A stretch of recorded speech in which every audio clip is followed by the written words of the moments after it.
Well, good afternoon. This 12:21 on Monday, the 10th of September, and it's supposed to be Calculus 3, and right now I'm the only one in the room. We were supposed to have started at 12:15. I've been just sort of diddling with other things, hoping someone would show up, but they haven't, so I'm going to go on and get started, which is sort of unfortunate because this is the part of quadric surfaces that I really think people need to see, know, and understand, which would be helpful for you to be here.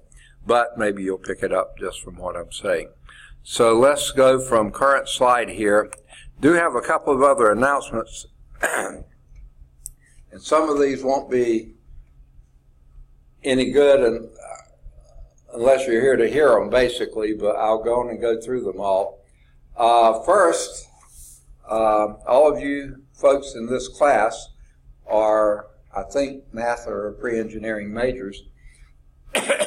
And this is something I was supposed to have announced earlier, and I, just didn't see the email in time early in the term. It was just so crazy that I got behind and didn't see all the emails and missed it.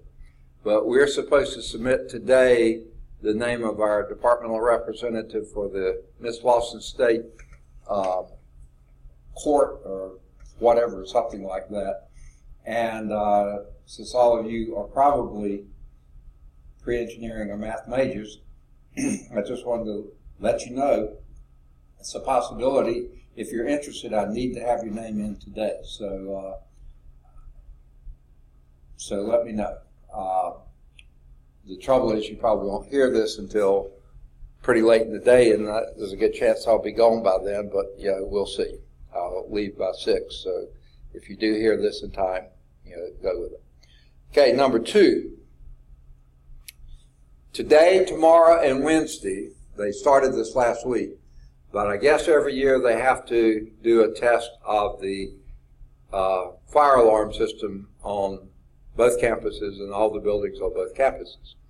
So I think they started this last week, either Wednesday or Thursday, started testing the fire alarms in all the buildings. I supposedly did a few, I think, or maybe some in this building. They could have done some Friday. I was on Birmingham campus Friday, so they could have tested them all on Friday. I don't know. But they said they could be doing this through Wednesday of this week. So today, tomorrow, and Wednesday. If you hear an alarm go off, don't panic, don't even evacuate, unless you either smell smoke, see the fire, or someone goes down the hall saying, this is not a drill, this is a real fire, get out of the building, okay? If that's the case, then you depart. Well, we got somebody here. Good to see you. That was a one-on-one session, bro. What's that? So we got a one-on-one session, bro. Yeah, it looked like it today so far. So, get everything set up. I've already started talking about it, just basically doing announcements and wondering where people work. But hopefully some more will be coming in. I don't know. Hopefully so. Now, I was just going through the announcements. Go back over this one in case you're interested. You're either math or pre-engineering major, right? Yeah.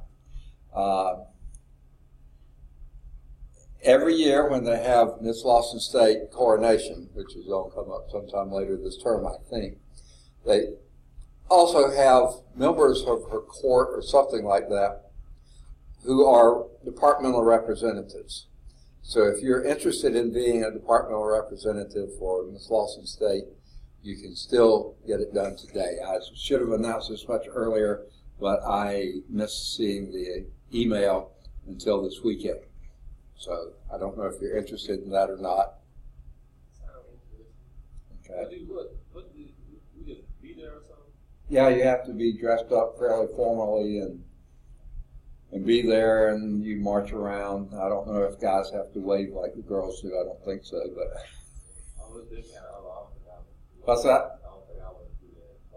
Yeah, I don't think you have to wait, but you have to process up and down. I don't know. I've been to one. I'll leave it like that. It's not really my thing. Yeah. But, Yeah. what's that? No, not me neither. Yeah. Okay, so. But it is nice. It's very nice, but it's just not my thing. Okay. So that was one announcement, but the nomination has to be in today. So if you are interested, let me know today. Okay.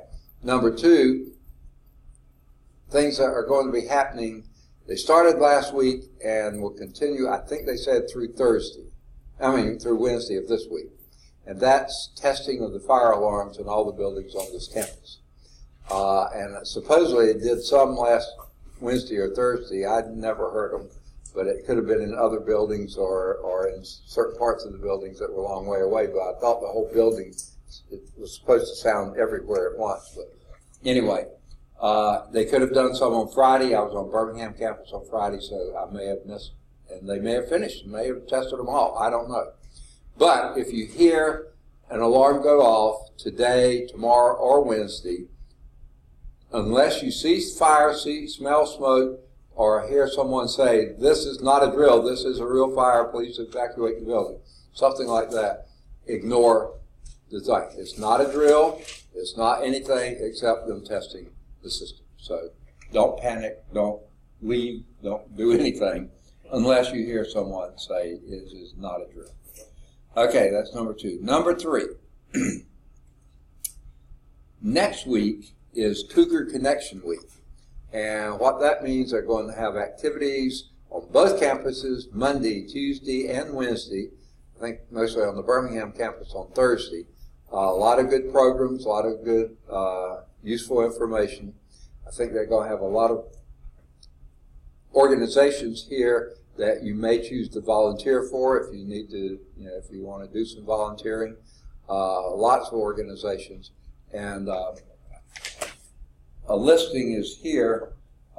It's just, they reduce this so tiny it's hard to read, but you're certainly welcome to look at that if you wish. There's lots of bigger posters on various places like bathroom doors, walls, in the halls, things like that, so you can see and read them much better than this. But that's coming up next week. There may be a blood drive associated with it.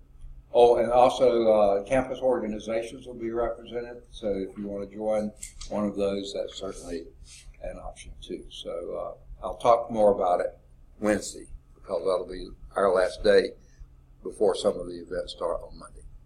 Okay. That's all I can think of now. Any questions on anything we've done so far? All right. We had finished example 2 last time. This is on page 802, chapter 11, vectors in the geometry of space, and 11.6 is surfaces in space. And we're focusing on the quadric surfaces. Okay. Now, I was trying to recall also where we started this term. I can go back and check, but 11, yeah. And what's that? Yeah. Did we start on 11.2 space coordinates and vectors in space? Did we do? Yeah, that's what I was thinking too. Okay, so we did 2, and this is 6. So that we did 2, 3, 4, 5, and 6. So we've done 5 sections here. Rather than having just, in other terms, when we started with section 6, I just include that in chapter 12 tests. But since we've done 5 sections here, doesn't it sort of make sense to go on and do a test on chapter 11, and then we'll do 12 without 11, 5, or 6 being involved? Okay, so that's what we'll do. So I'll try to, next time, have ready for you the test on chapter 11. We're actually going to finish it today. We're not going to do cylindrical and spherical coordinates unless you feel like you need to have those. You feel like we'll be out. Okay.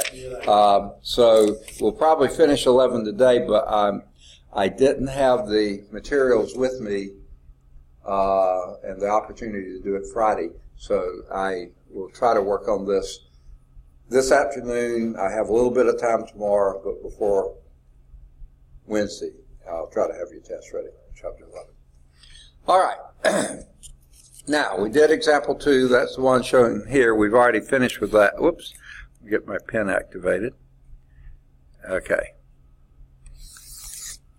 Example 3 is on the bottom half of page 802. Classify and sketch, okay, the surface. And here is the surface we're dealing with. X minus y squared. No, x minus y squared minus 4z squared is equal to 0. Okay. Now, where would you begin to classify, and that's the first thing you say, classify this surface? It's a quadratic equation, so we call it a quadratic surface. It's in 3 variables, so it's a spatial type thing. What would be the dead giveaways to identify what this is?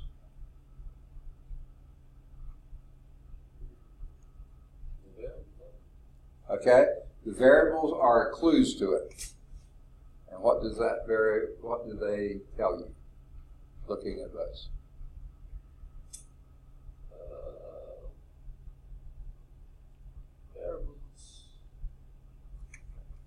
Here's sort of a decent thing to do.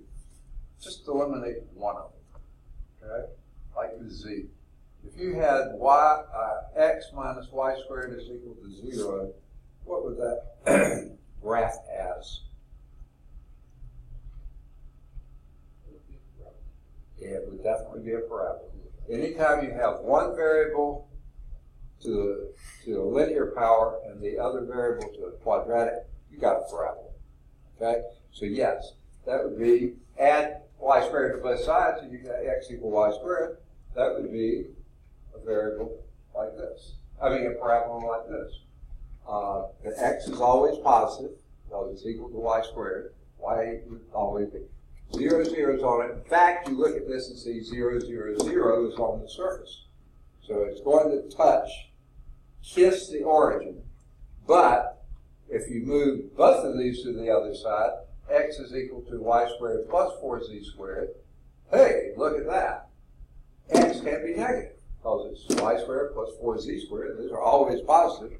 So x is always positive. Y can be positive or negative. Z can be positive or negative. But x is always positive. That sort of indicates this parabola opening this way. Okay? If this is the x-axis toward me. So that's certainly a parabola this way. If you eliminated that one, that would be a parabola, a skinnier one in the xz plane. But again, x being the the dependent variable, and you choose any z, positive or negative, x is always going to be positive. Of course, if you eliminate the x and move those to the other side, you got, well, let's just move them to the other side. Y squared plus 4z squared is equal to x. Okay? Now, certainly at the origin, that's just going to be the point of the origin. But any other x out here, that's going to be an ellipse. So this will be an elliptic paraboloid. Make sense? Okay, elliptic paraboloid. That's what it is. And I will try to graph it, and this is going to be pathetic, I guarantee you. Okay, here's the z-axis. That's the easy one to draw. I draw the y-axis sort of perpendicular to it. That's usually not too bad. The x-axis is the one coming out like this. Okay?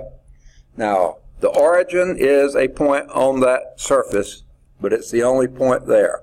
Okay? On the x-axis, the y-axis, or the z-axis, okay, is the origin. And then from there, you can do your, again, set z equals 0, and you have x equal y squared. So if this is the x-axis, that's the y-axis.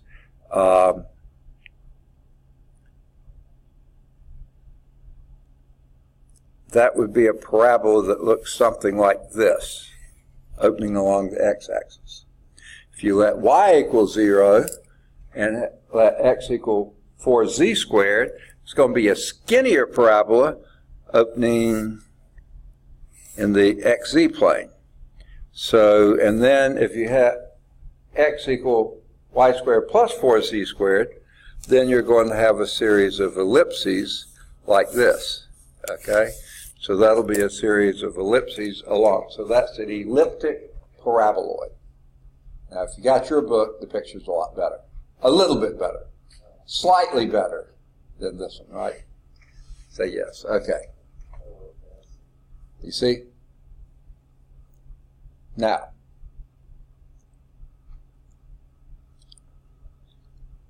so that was example 3.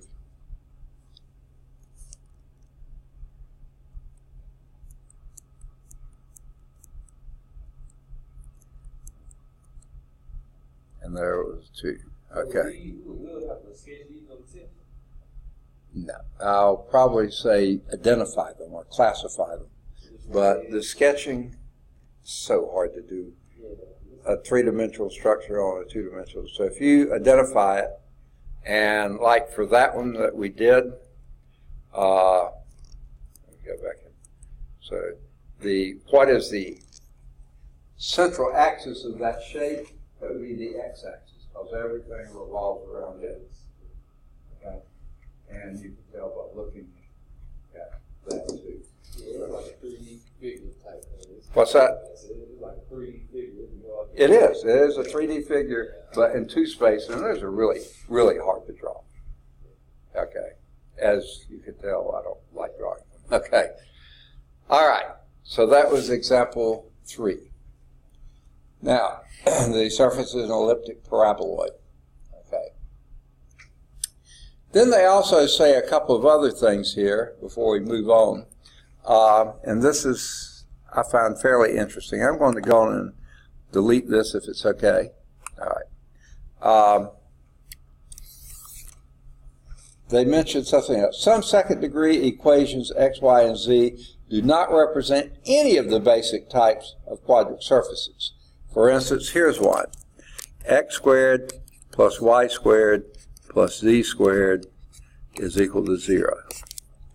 What is that?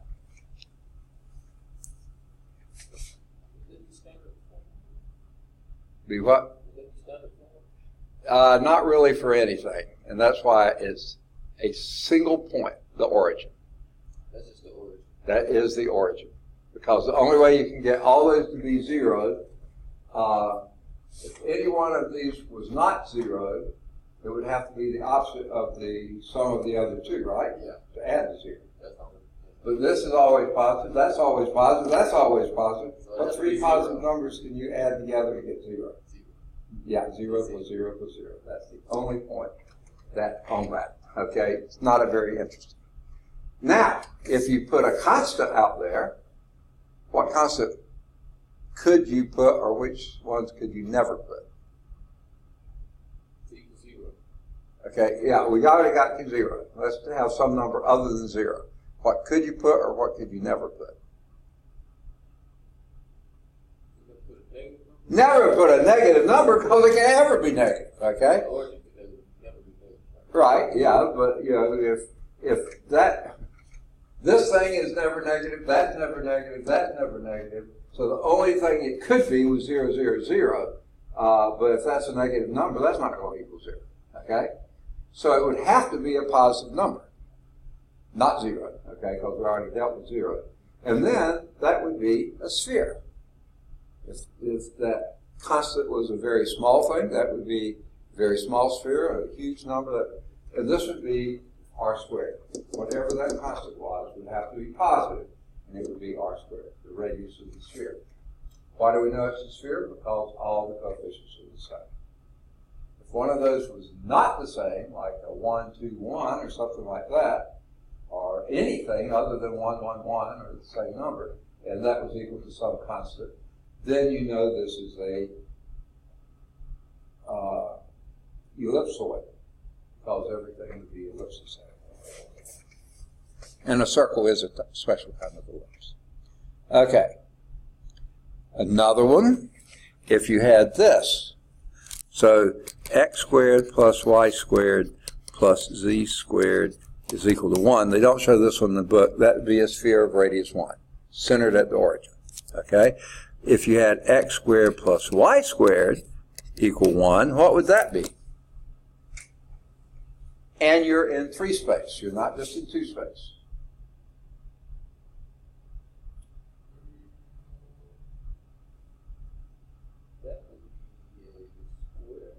No, it would be a circle in the xy plane. But if you're in 3 space, then it just goes up and down the z-axis. I thought you had to have 3. Okay, well that's the thing. There is no z dependence on anything else because they're always fixed. The z just can be any number in the world, still x squared plus y squared is equal to 1. It's a circle of radius 1 on the xy plane, but also every plane above and below the xy plane. Everywhere it's at, you call it a right circular cylinder with no ends. Okay, so that's what that would be.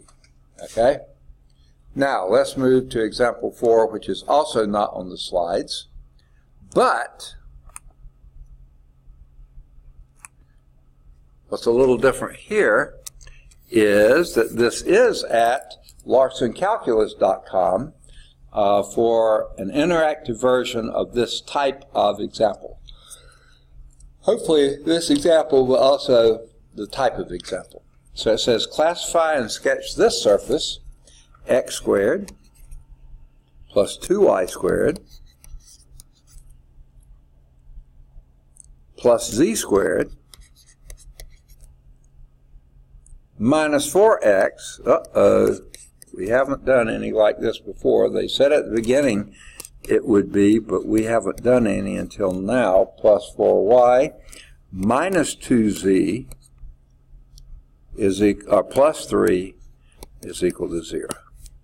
All right. Now, that's should be some surface in 3 space, and it should be a quadrant surface.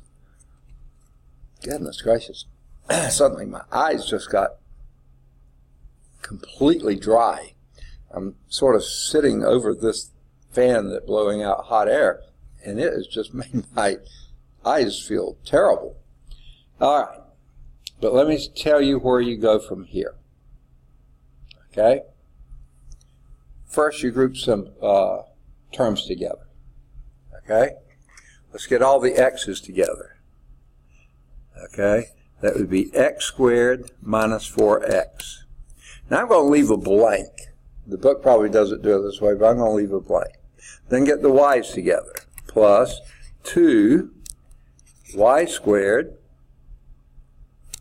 plus 4y. But you know what I'm going to do? I'm going to factor out the 2 and have it y squared plus 2y. And then leave a blank. Okay? Do you mind having the blanks there? Okay, thank you. All right, and then the last one is going to be plus z squared minus 2z. And then I'm going to leave a blank there. And then, let's see. Yeah, let's move the 3 to the other side and make it equal negative 3. Okay? You okay with that? All right. Now, one reason, if you can recall, anytime you've ever seen people leave blanks like that before, what are they typically going to do? Okay. Say again? Yeah, put a number there. How would you choose a number to put there? A process called, not quite, but it's getting close. It's called completing the square. Huh? Yes, exactly. Exactly. But it never goes away, does it? Okay. So how do you complete a square? Well, you look at the middle term, take half of it, that would be a minus 2, and square it. Okay, so you add a 4 there. Now, I've just changed something, plus 4. Well, if I add a 4 there, I'd better add it to the other side as well, shouldn't I? Because I can't just go around adding 4. That make a different surface. But if I add it to both sides, it's the same surface. Okay. Now, let's look at the parentheses. Now notice I factored out the 2 from these two terms. So we got that. So let's complete the square for this one. What would you do? Half of 2 is, and do what? Square. Square, okay. So that would be plus 1. Except that coefficient of 2 out there. You've actually added 2 to the left-hand side, right? So you better add 2 to the right-hand side to keep it balanced, right? Okay, then let's go to the next one, and what's that?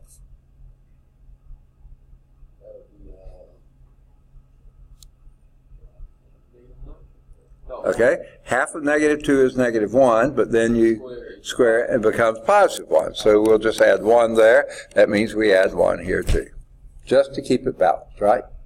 Now, what does this give you? We called it completing the square, so that's a perfect square. X minus 2 squared. As soon as you take half of this number, that you can write down what that is going to be there. Say this one more time. Yeah. But actually, we write it as a square. Okay, and there's a reason for that too. Okay. Now we come over here, and we didn't add or subtract anything. We just used what was there. Here we do a plus 2, and what is that a perfect square of?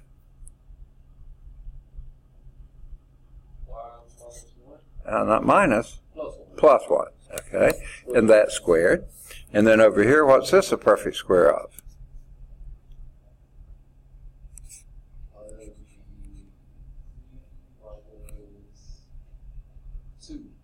Minus 1. Okay, now let's go back. Here, I'm going to show you the easy one. When you take half of this, write that number down. That's what it's going to be. Take half of this, plus 1. Half of this, minus 1. Okay, that's part of completing the square. Little shortcut. And this is squared too. Okay, and that's equal to 4 and 2 is 6, and 1 is 7, minus 3 is 4. Right? Okay. Now I'm going to do something. And this is also legal. I'm going to divide everything on both sides by 4. And this becomes 1. Exactly. Okay? And Justin's here. So we've got the top of the alphabet and the bottom of the alphabet, and that's all, folks. Okay. Hopefully some more will be coming in. All right, so this will just become a 1 then. All right, so what do we have? This is x minus 2 over 2 squared plus y plus 1 over the square root of 2 squared plus z minus 1 over 2 squared, and that's equal to 1. All right. Now, I don't know if that's the form they wanted in. I don't know if it's any better than any other. But what this tells us, now when we look at this, again, sort of a technique to do, cover this and what you have. Here's an x. Okay, let's start with this. I'll put that one in parentheses. Oh, yeah. What about that 2 that's on the outside of the y plus 1? Yeah, well, you see, what I did was 4 go into 2 twice. Okay. I see. 2 will go into 4 twice, and that made this a square root of 2. Okay. Probably I shouldn't have done it that way, but it's all right. Okay. Now, here's what we've got. X minus 2 squared, that's going to be a number with x equal 2 as the center, y equal minus 1, and z equal plus 1. So if I went 2 on x, 1, minus 1 on y, and plus 1 on z, that's going to be the center. And the rest of this, what is it going to be? All the signs are the same, If the coefficients had been the same, that would be a sphere, centered at 2 minus 1, 1. But it's not. This one is not the same as those two. So this is if it's not a sphere, it's an ellipsoid. An ellipsoid, and it's centered at 2 minus 1, 1. So that's what it's going to be, ellipsoid. Because all the sides are the same. If all the coefficients were also the same, it would be a sphere. But if we're not one dimension, the y dimension is going to be a little shorter and fatter than the other two. Because if y was 0, this would be a circle in the xz plane, centered at 2, 1. Okay? And radius 2. Because this is r down here. Okay? But this is an ellipse when that's 0, and that's an ellipse when that's 0. So it happens to be a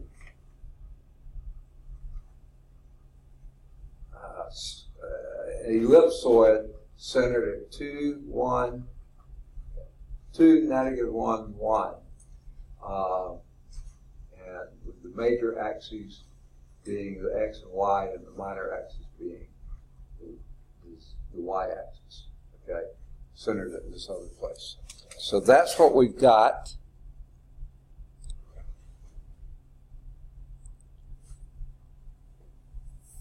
Where do they name it?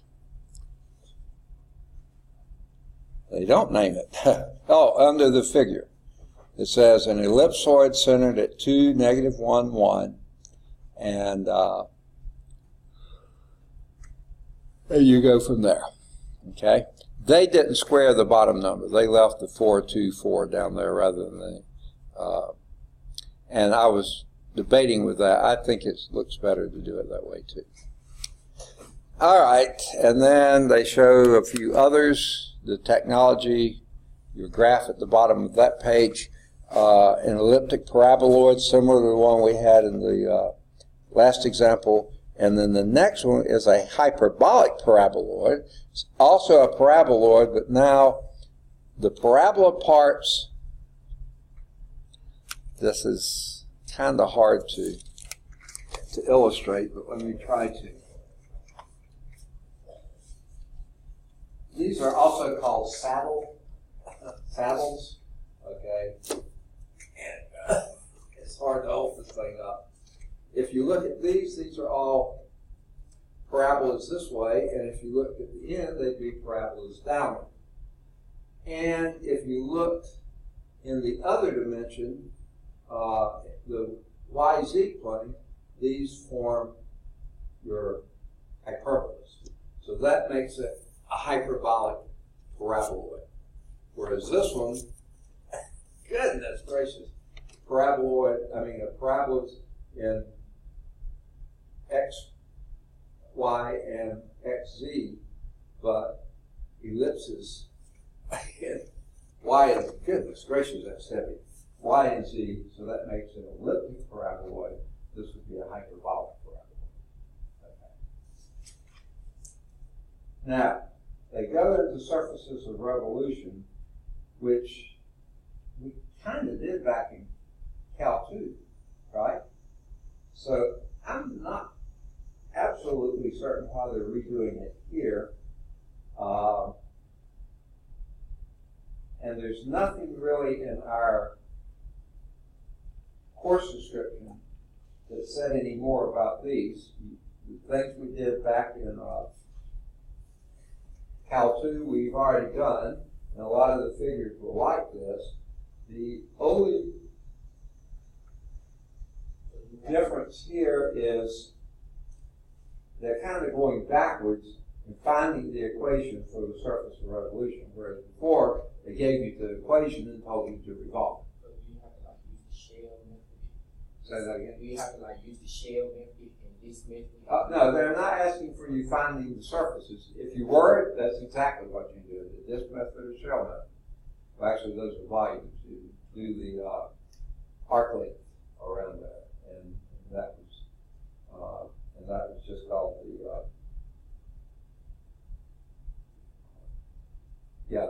areas of the surface of revolution, not the volume.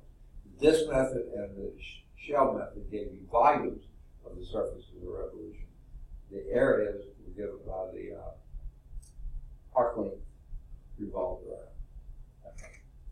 But the difference here is these two, or at least the first two examples, are you're finding the equation that you use for the surface of revolution. Whereas before, in those earlier chapters, they gave you the equation and then you did the revolution. This time they give you the surface and you figure out the equation. Okay? But there's nothing in our course description that says to do this, so therefore, let's just not do this. I mean, it's only a couple of examples, but let's just leave that alone, and let me give you the rest of the homework examples in 11.6, and then we will start chapter 12. Okay? So, I think I told you before I would do all of 5 through 10. You only find the answers in the back and at calcchat.com for the odd ones, 5 through 9. But it's sort of fun to do all those, because if you get the odds, you can probably figure out the evens as well. Okay? And all the odds should be at calcchat.com. Then do either 11 or 13. They're both at CalcChat. 11's at CalcView. Do any of the odds 15 through 25. They're all at CalcChat. 17's at CalcView.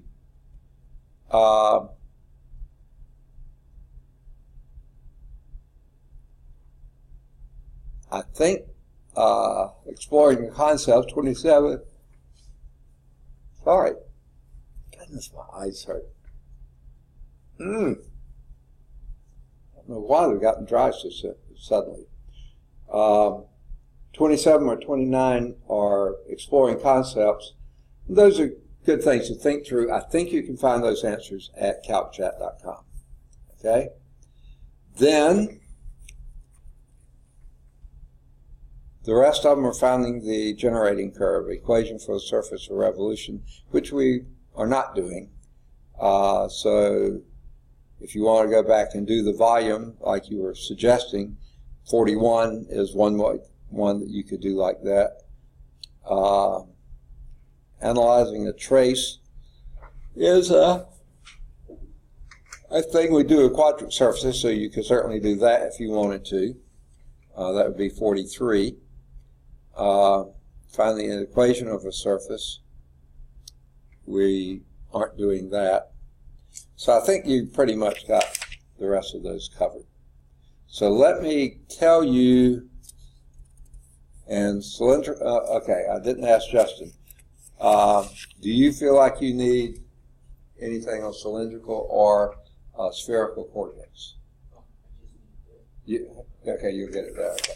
I think I put that PowerPoint out there, even though we're not going to go over it in class. Okay? So there's nothing you have to do in 11.7. Review exercises, they split these up pretty much from the sections, but I'm not sure they write them down here. And remind me, we started at 11.2, you said, or is that right? Yeah. Okay.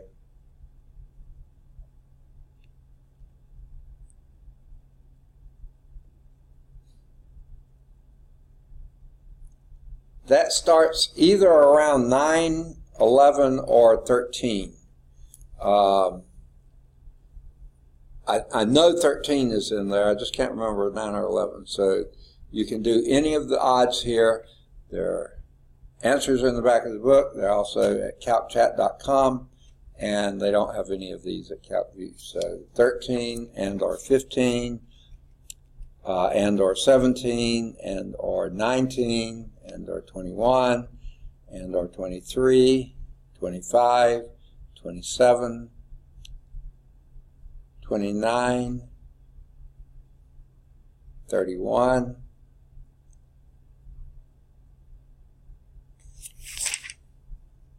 either 33 or 35, I mean 30, let's see.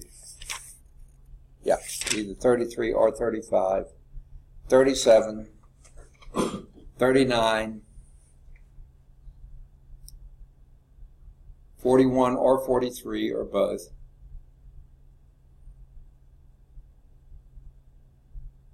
I think 45 or 47 or both.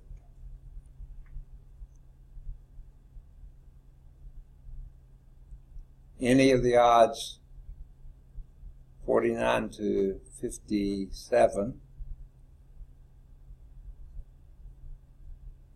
We didn't do surface of revolution, so you can skip 59 unless you just want to do it. And then I think all the rest of them are 11 point, whatever the last section was, 11.7. So you don't have to do those. All right, they have a little thing on problem solving. You might find that somewhat interesting.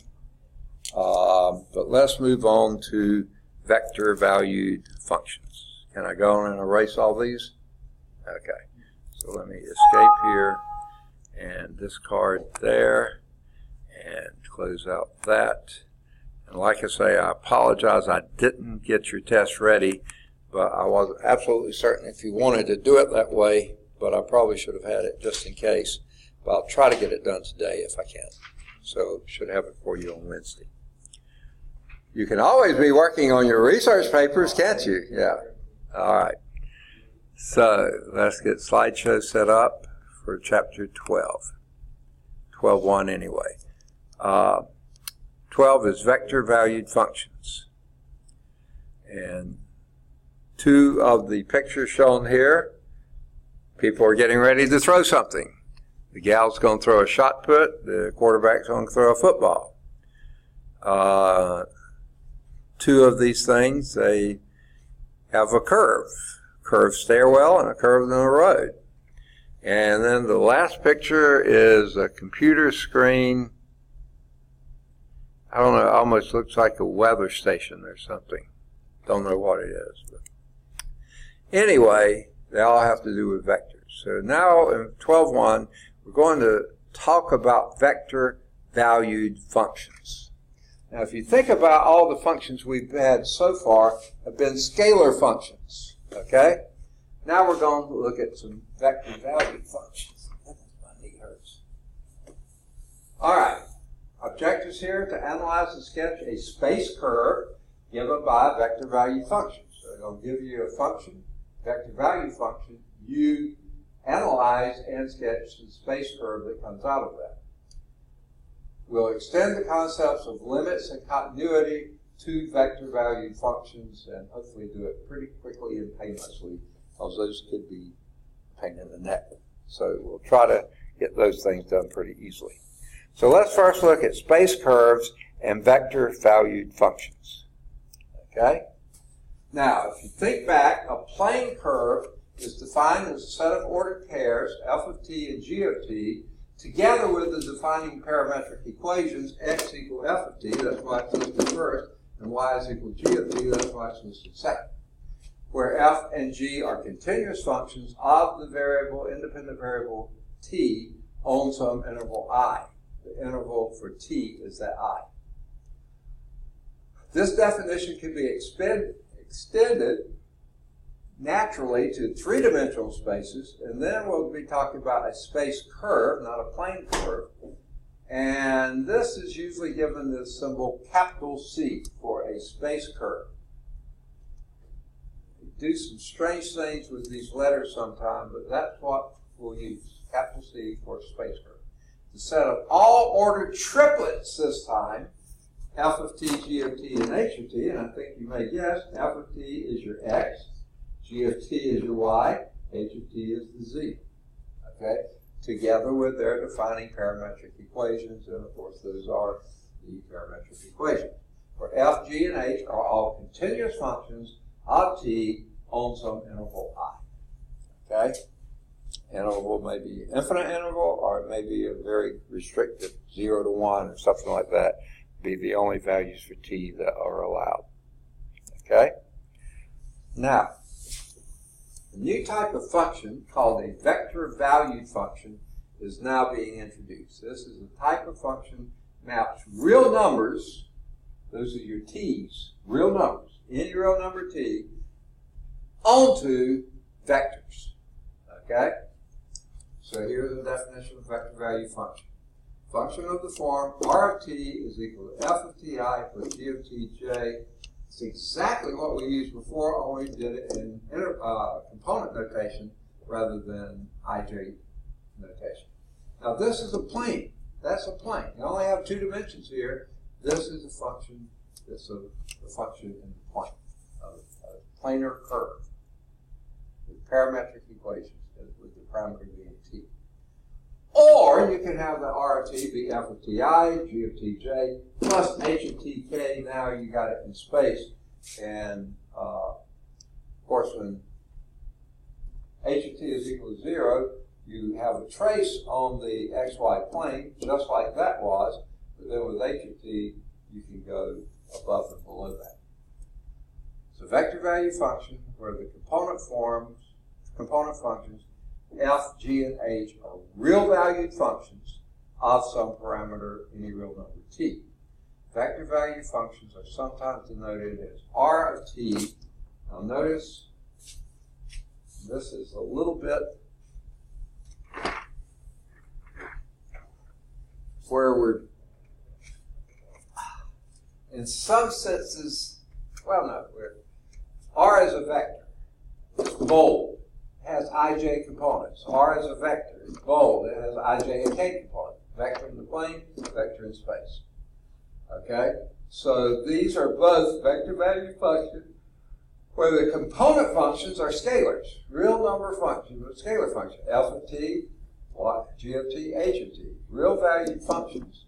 Real value, not vector value. Real value functions of parameter t. And t could be some very limited domain, some huge domain. Okay? Vector valued functions are sometimes denoted by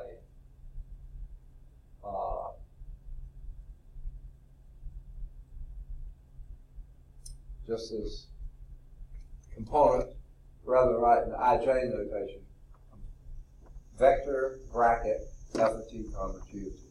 Okay, or vector bracket f of t, g of t, h of t. Okay, there's just two different ways of writing. Okay, again for the plane and for space. And that's my eyes hurt. Oh, I should be turning pages here. Okay. Now, I believe we're going to get to some of the things that, in some senses, can be a little confusing. Technically, a curve in the plane or in space consists of a collection of points and the defining parametric equations. However, two different curves can have exactly the same graph. Here is a sample of that. R of t is equal to sine ti plus cosine tj. Okay? If you pick a t, say t equals 0, sine will be 0, you get 0i plus, and cosine of 0 is 1j. So you're starting here. And then you move your way around as t goes, say, to pi 6. This will be 1/2 I plus root 3 over 2 j, and you just keep on going like that. So there's one curve. And here's another one. Sine t squared I plus cosine t squared j. Okay? And by the way, this forms a circle, a unit circle, radius 1. Okay, that's what makes it a unit circle. And that was a unit circle. Again, radius 1. These two equations do not represent the same curve because the circle is traced in different ways on the graph. Okay? What in the world do we mean by that? Well, this one you can let t equal 0 and then let it increase around the t equal pi halves, or on around the t equal pi, on around the t equal 3/2 pi, and back here to t equal 2 pi, which is the same place you started with t equals 0, right? And that forms a circle that way. This one, however, for any t, let's take t equals 0, 0 squared is 0, and 0 squared is 0, sine of 0 is 0, and cosine of 0 is 1. So So that would be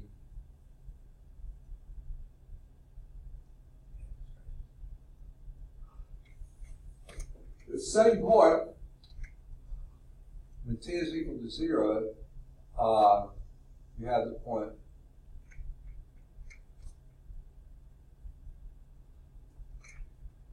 yeah, 0i plus 1j. Okay? Same. You're starting at the same place. But then, as t increases here, the cosine is decreasing.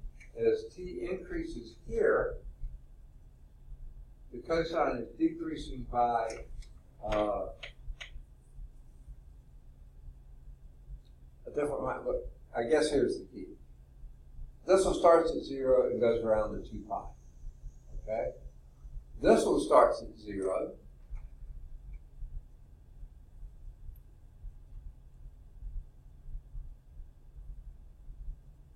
and goes around to square root of 2 times pi and does the certain equation that way, then you will, and then you put in different t's and you get the same basically repeating pattern. It's the same unit circle on the graph. The equations do not represent the same curve because the circle is traced out in different ways on the graphs. It's maybe circled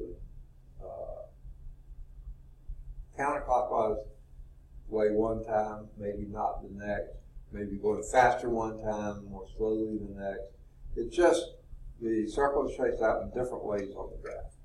Make the same curve, but with completely different pattern to it. Well, it's the same curve, but different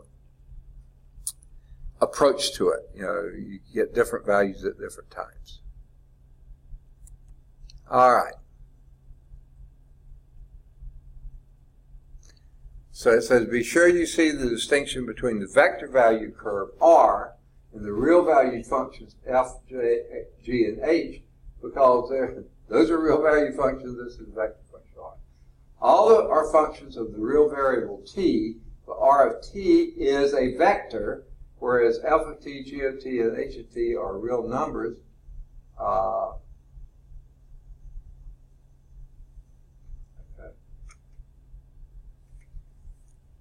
I might have to go get something to clear my head. I don't know. It's hard to talk. Real valued functions are sometimes called scalar functions. Now, if you take your scalar function, I've already used that title, to distinguish them from vector value functions, which means the answer to a vector value function is a vector. The value, when you evaluate a scalar function, you get a scalar, not a vector. All right. Let's see what's next. Yeah, let's continue here. Oh, man. There's something I ate for lunch. It's just not feeling good at all. Vector value functions serve dual roles in representation of curves. Here comes the thing that I've been fearing, because this is always so fuzzy. By letting the parameter t represent time, doesn't have to be, you can use a vector value function to represent motion along a curve, where the distance it travels basically is an arc length, and so that could be motion along a curve. Or, in the more general case, you can use a vector value function to trace the graph of a curve. Okay? So, they sound like they all is the same thing, but they're not quite. This is motion along a curve, and the second is to trace the graph of a curve. Okay? Man, those A's sound similar. Okay. This is the first figure at the bottom of the first page, and I hate to pause here, but I think I'm going to have to and go get something for my head because I'm clogging up and I'm having trouble breathing. All right, to pause for just a moment. Let me just put this on pause. Okay. So in either case, okay, two different things. Either it's tracing a curve, showing motion along a curve, or tracing the curve. Those are the two things. In either case, the terminal point of the position vector r of t coincides with some point xy or xyz, depending on if it's a curve in a plane or a curve in a space. And the parametric equations as shown here. Now this is, okay, the terminal point. Okay, so here, in all these vectors, the initial point of these vectors is all the origin. Every one of these vectors is the origin. Okay? If it's a curve in a plane where r of t is equal to xi plus yj, which is f of tx plus f of ti plus g of tj. Okay. Goodness, I can't even think. This would be the vector at t0, the vector at t1, the vector at t2, and in between it would be every point in there. This is the curve on the plane. Okay? Now, here would be the curve in space. R of t0 would have an x, a y, and a z component that shows it just having x. That's okay. Okay? Then r of t1 would have this for x, this for y, and this for z. Oh, this had x and z, okay, with no y component. This had x, y, and z for that point. Over here, I can't tell because it's hard to see these in fact. I don't know if this is still in this part of the plane or that part of the plane. They indicate, I guess it's right over the y-axis. 0 in x, this much in y, and that much in z. Okay? And that would show the curve in space. Curve in a plane, curve in space. Now, the either case they're not showing really here. Remember the two cases here, motion along a curve or the trace of a graph of a curve. Both of these are traces of graph. There's no indication anything's actually moving, but it could have been, okay? Now,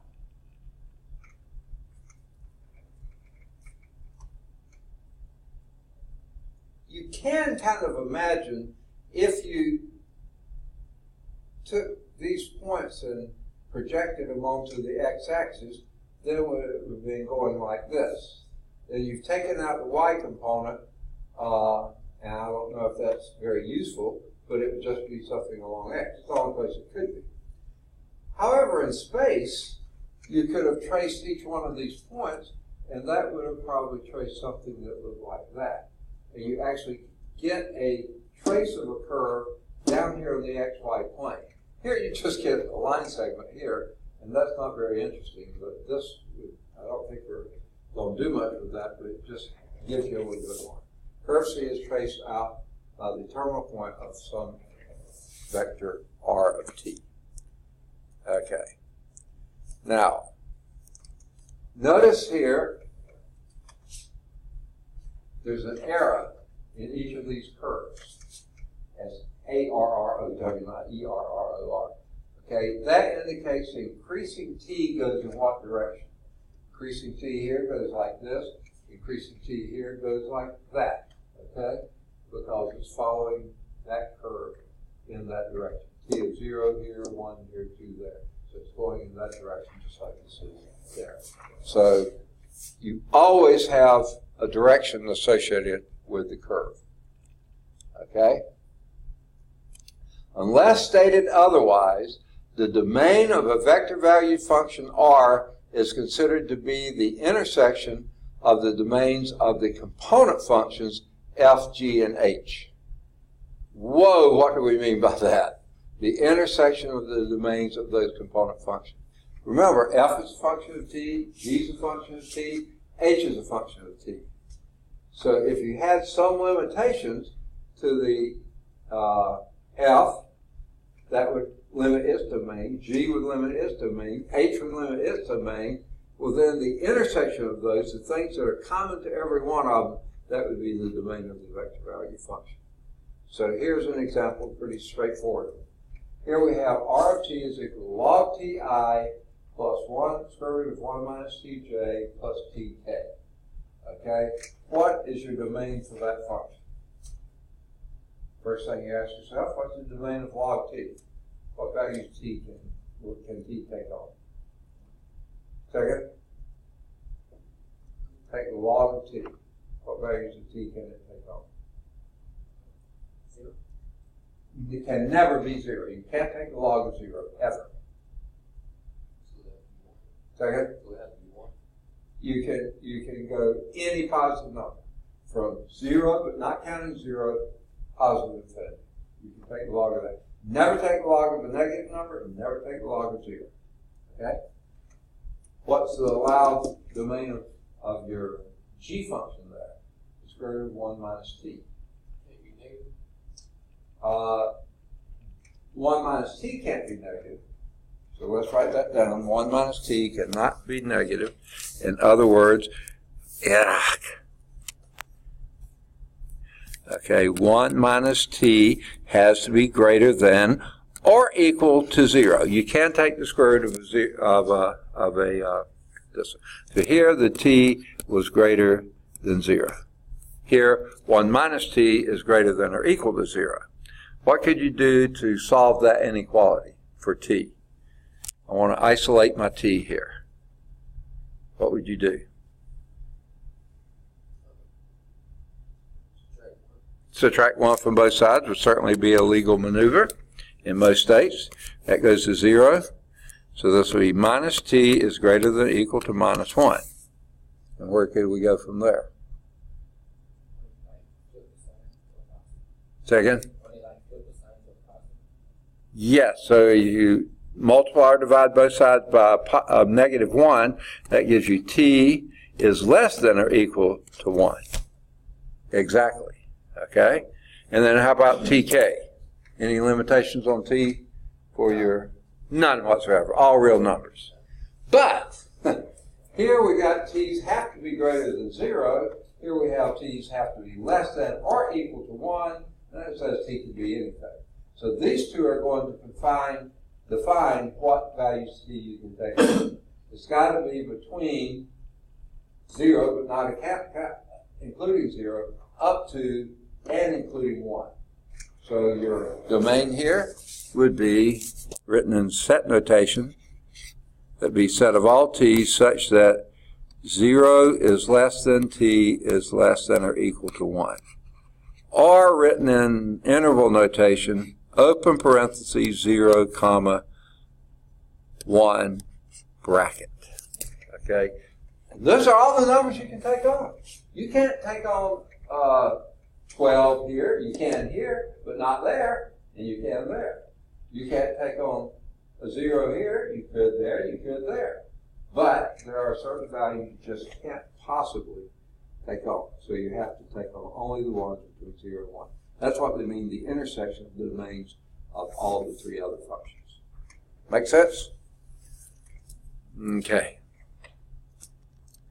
Goodness gracious, I'm so running out of energy. Okay. Here's example 2. Well, they skipped example 1, didn't they? I've been looking for it. Yeah, they've skipped 1 completely. So let's do 1 first, then we'll come back and do 2. I couldn't find any slide with white space on it enough to do 1, so let's do it first. Sketch. Goodness gracious. Eyes. That's how it started before. I don't think this is anything like a migraine because it's not flashy, but it's just something weird with my eyes today. Sketch the plane curve represented by the vector valued function. Here's the vector value function. R of t, I can't write bold, so I put the arrow over it. indicates a vector value function, equal to 2 cosine t, that's your x value, no, 2 cosine ti, okay. I'm sorry, I was looking at the wrong thing. Now, you know what? I find it so much better to put that in parentheses, because when I was looking at that, my first inclination was 2 cosine of ti. No, it's 2 cosine t times I minus 3 sine tj. 3 sine tj. And I admit, it's the same as what they've written in the book. It's just not as clear as doing this, I think. And here we have the limits on our domain. This could be a, what do they call it? Explicit limits. Not implicit, but explicit. 0 less than t, less than or equal to t, and t is less than or equal to 2 pi. 0 less than or equal to t, less than or equal to 2 pi. Okay. There's your restriction on the domain. Whew. All right. Let's take some easy values. And what are we to do with these? Sketch the plane curve. I was afraid of that. Okay. So this is a plane curve. This is not going to be as bad as a three-dimensional curve. Okay. So here's a plane curve. Goodness gracious, my eyes ache. Okay? Now, I happen to almost get my thing reasonable here. What values can this f function take on? What values can that take on for t's between 0 and pi and 2 pi?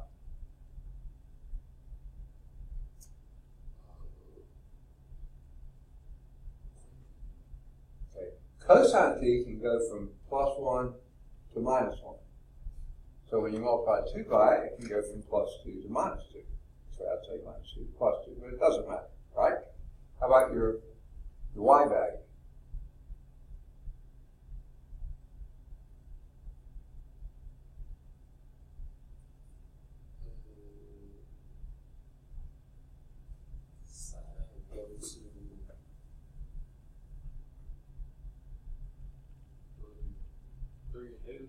Okay, yeah, sine goes from plus and minus 1, 3 times sine would be from plus or minus 3.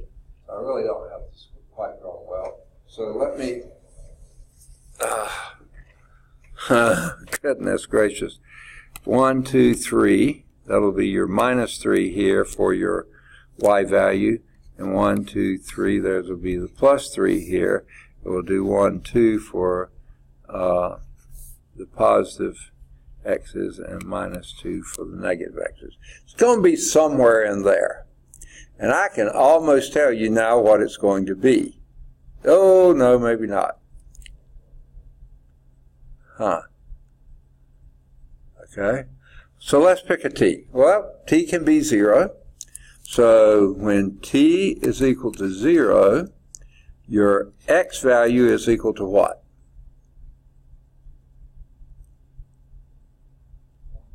Second? Okay, cosine 0 would be 1, but you're multiplying 2 pi, so that would be 2. And your y value would be? Second?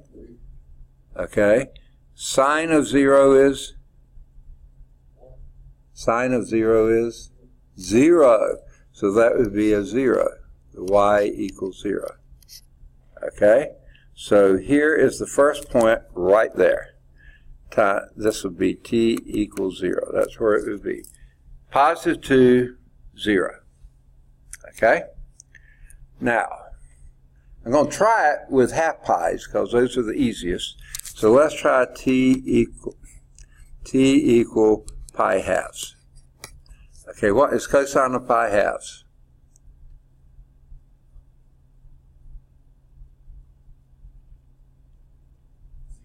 Zero. And sine of pi halves? 1. So that would be a -3. So here's the next point we know is t equal pi halves. We'd be down here. Okay? So x equals 0, y is equal to minus 3. Okay? Let's try t equal pi. Oh, man. What is cosine of pi?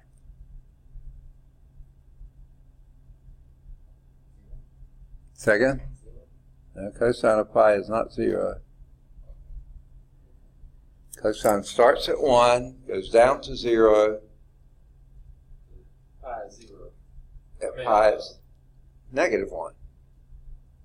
Starts at 1, goes down to 0, and then goes down to negative 1, then starts back up again. You know, sine and cosine follow the same path, but they're just shifted a little bit. So it's a negative 1. So this would then be x equal negative 2, and y is equal to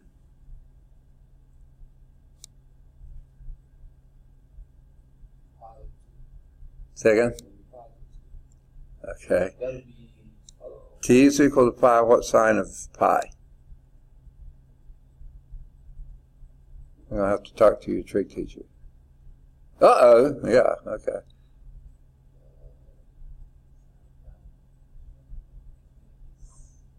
Second? Yeah, it's 0. So y is 0. So now you'd be at minus 2, 0. Okay? This is pretty much what I was expecting. What's that? I don't know. I thought you said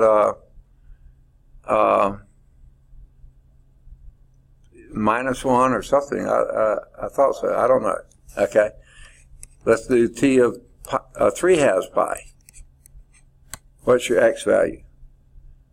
When cosine is 3 halves pi.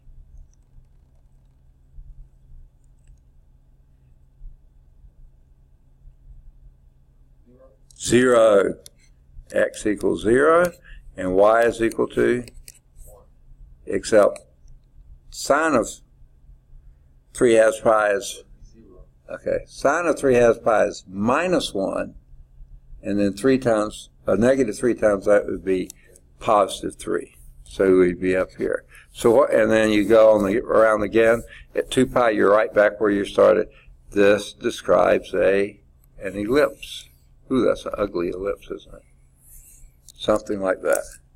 One time around. I drew several because I was trying to draw it better. But one time around, and it goes in that direction. Clockwise motion. Now, what makes it clockwise? The fact that your y value is negative. So it turns it clockwise rather than counterclockwise. Okay? And it's an ellipse because the x-axis and y-axis are equal. Okay. Sorry. Goodness, I just want to fall down. Okay. And they do show that in, oh, this is example 1. They show it in the book, but they aren't going to show it in the slide set. Okay, do you see how that works? They only showed a little bit of the picture, but you can continue it around and you'll see that's how it goes. Okay. Now, example 2. I'm going to erase this for 1. Okay. All right. Here's example 2. Sketch the space curve, yay, represented by the vector-valued function r of t is equal to 4 cosine I plus 4 sine tj plus tk. And we'll only sketch from 0, t equal 0 to t is equal to 2 pi. Goodness, I'm completely out of energy. I don't know what has happened. I don't know. It's something I ate at lunch. But I feel miserable. Okay. So let's sketch some values. And I like the ones we did before. Let's see if they'll work here. So this, again, is a vector value function. Let's start with r of 0, because that's where this is going to start at 0. And what would that be? Cosine 0 is 1. And 4 times 1 is 4i plus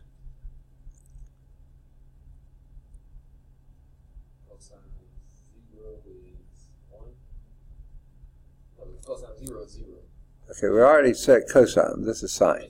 Sine of 0 is 0, so that would just be 0j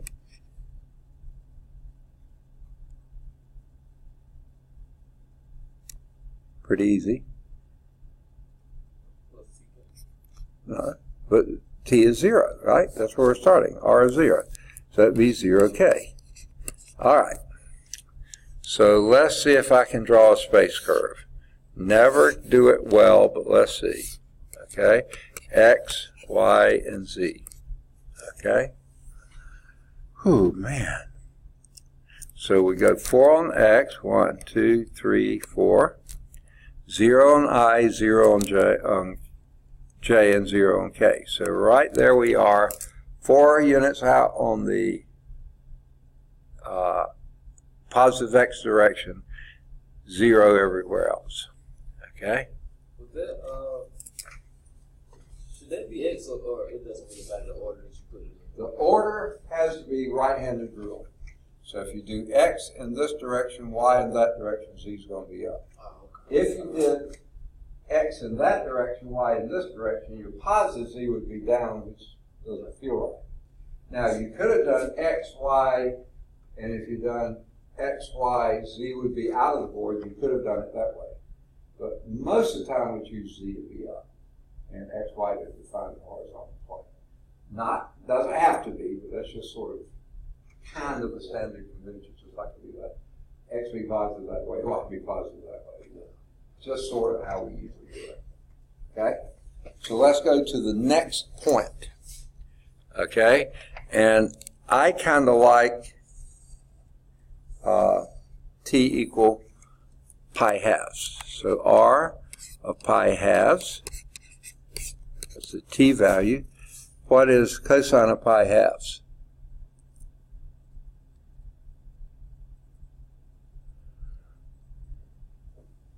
What you say?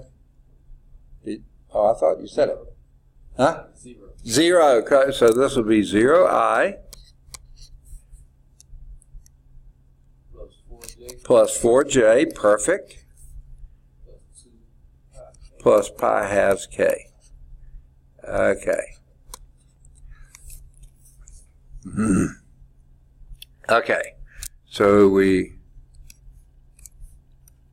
this time we go 0 on x, 4 on y, and pi halves, which is about 3 halves, 1.5. So let's do 1, 2, 3, 4. We probably are going to need more. 5, 6, 7, 8, 9. Don't think we'll need that many. But this will be about 1.5. So actually that should be here, not there. Okay? So here we left here, and here have gone up to that point. Sort of like that. Understanding this is going up here. It's not real obvious, but it is. Okay, so let's do r at pi. What is cosine of pi? 4i.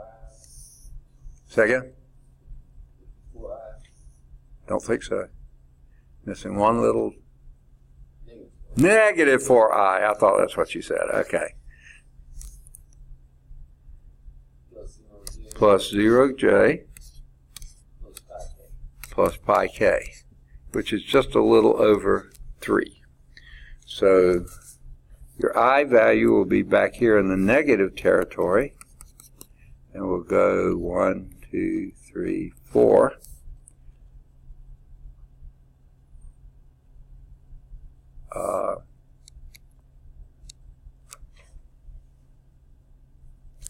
So that's negative 4i, 0 on j, and pi on k. That would be up 3. 1, 2, 3. So we'll go up 1, 2, 3 here. So the next place will be somewhere about there. I probably don't have this drawn very well, but something like that. okay, are of 3/2 pi,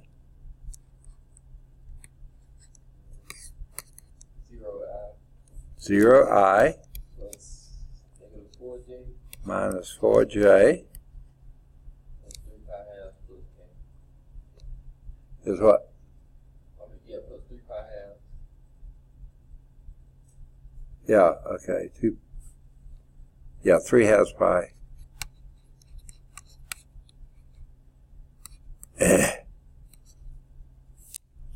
Sorry, folks. Whew. That would be about 9/2, which is about 4.5. Okay, so now we're negative on j, so we're back here somewhere, and there's negative 1, 2, 3, and 4.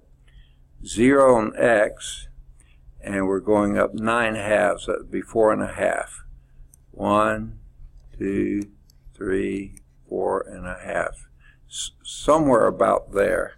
So this is going from here. I lost it. I just had it. I think it's above j first. There. Is that it right there? Nah, that's I think it's above the first j, the 0j. Oh, yeah. There it is. Yeah, you got it. I thought it was too far. Yeah, right there. Okay, so we've gone up from there to there.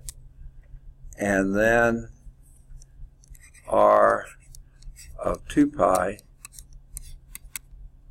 is equal to what? 4i Plus 0j plus 2 pi k. okay, 2 pi k. All right, and 2 pi is about 6. So basically 1, 2, 3, 4, 5, 6.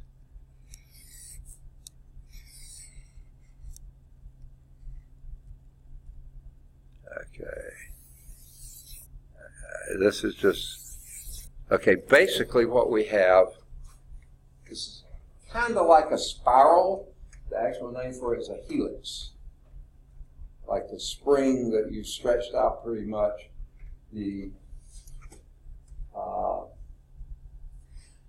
trace of this on the XY axis is a circle. Okay? A circle, radius 4. 4i, 4j, minus 4, minus 4. That's the trace. Here would be a circle. Of course, it's an oblong circle because of the 3 dimensions coming out of the board, that going into the board. That would be a circle. And then it climbs the cylinder that's defined by that circle and going up like this. Mine's a lousy picture of it, but you get the general idea. The one in the book is a little bit clearer. Of course, they use more of an isometrics drawing there. Okay? And it says, by the way, see larsoncalculus.com for an interactive version of that type of an example. And they show a little blurb on the side. In 1953, when I was 2 years old, Francis Crick and James D. Watson discovered the double helix structure of DNA. Now, I guess they discovered it. People have been theorizing and approximating and trying to get something that fit all the data, and have tried lots of things and were not really all that successful until they tried a double helix, and when they did, it seemed like everything worked all right. So it had always been that. It's just they discovered that fit the criteria for existence, I guess you would say. So anyway, there's a double helix, and with strands in between, that forms your DNA. All right, I don't know what that's worth. Now, in examples 1 and 2, let's see, what do they do next? Oh. Let's see how they did it. I forgot they had this one done. and we're almost out of time. Let's just see how they did it. From the first two parametric equations, you have x equal 4 cosine t, y is equal to 4 sine t. If you square both of those, you get x squared would be 16 cosine squared t, y squared would be 16 sine squared t. You add those together, you get 16 cosine squared t plus 16 sine squared t. Factor out the 16, cosine squared t plus sine squared t is 1, so you get x squared plus y squared is equal to 16. That is a circle in the xy plane. It's a circular, right circular cylinder in 3 space. Okay? This means that the curve lies on the right circular cylinder of radius 4, centered about the z-axis. To locate the curve on the cylinder, you use a third parametric equation, z is equal to t, and you just let it increase. So there you go. Okay? Here is 4, 0, 0, 0, 4 pi halves. Somewhere back there you're at 0,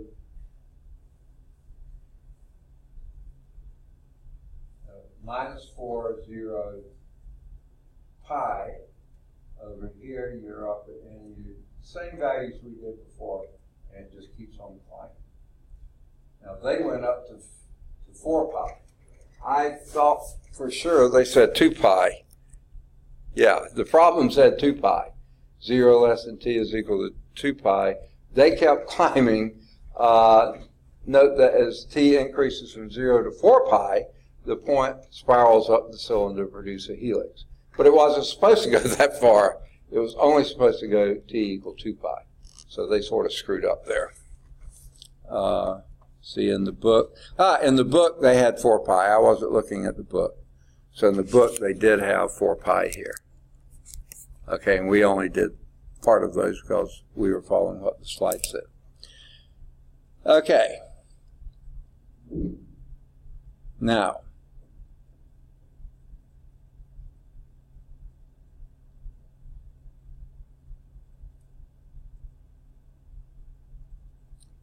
all right, and that shows twice around, keeps on climbing.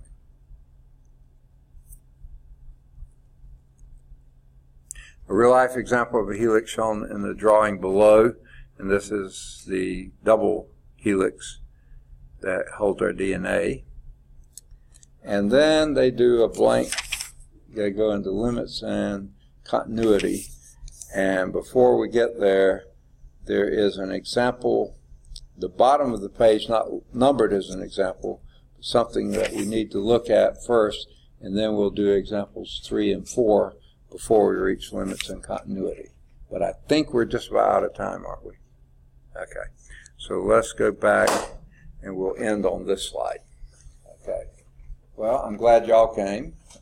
Sorry I had to break in the middle, but still don't feel good, but I feel better. I think I needed some sugar. I didn't finish eating lunch. I never have time for lunch in between the 2 calculus classes. But whatever I did, it didn't seem to agree too well. All right. Everybody else who's not here. Okay. Oh, did I give you homework exercises? No! And you were about to get up and go? You can do any of the odds 3 through 9. They're all at calcchat.com, but 3's at calcview.com. You can do 11. It's a calcchat and calcview. You can write vector value functions 13 or 15. They're at calcchat also.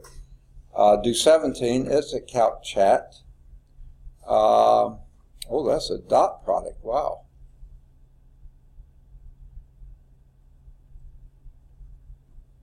I would do all of 19 through 22. The odds 19 and 21 are in the back, but I would do them all. I think you'll find those more interesting that way. Do any of the odds 23 through 30 to 29. They're all at calcchat. 25's at calcview. do any of the odds 31 to 37. They're all at Calc Chat. 31's at Calc View.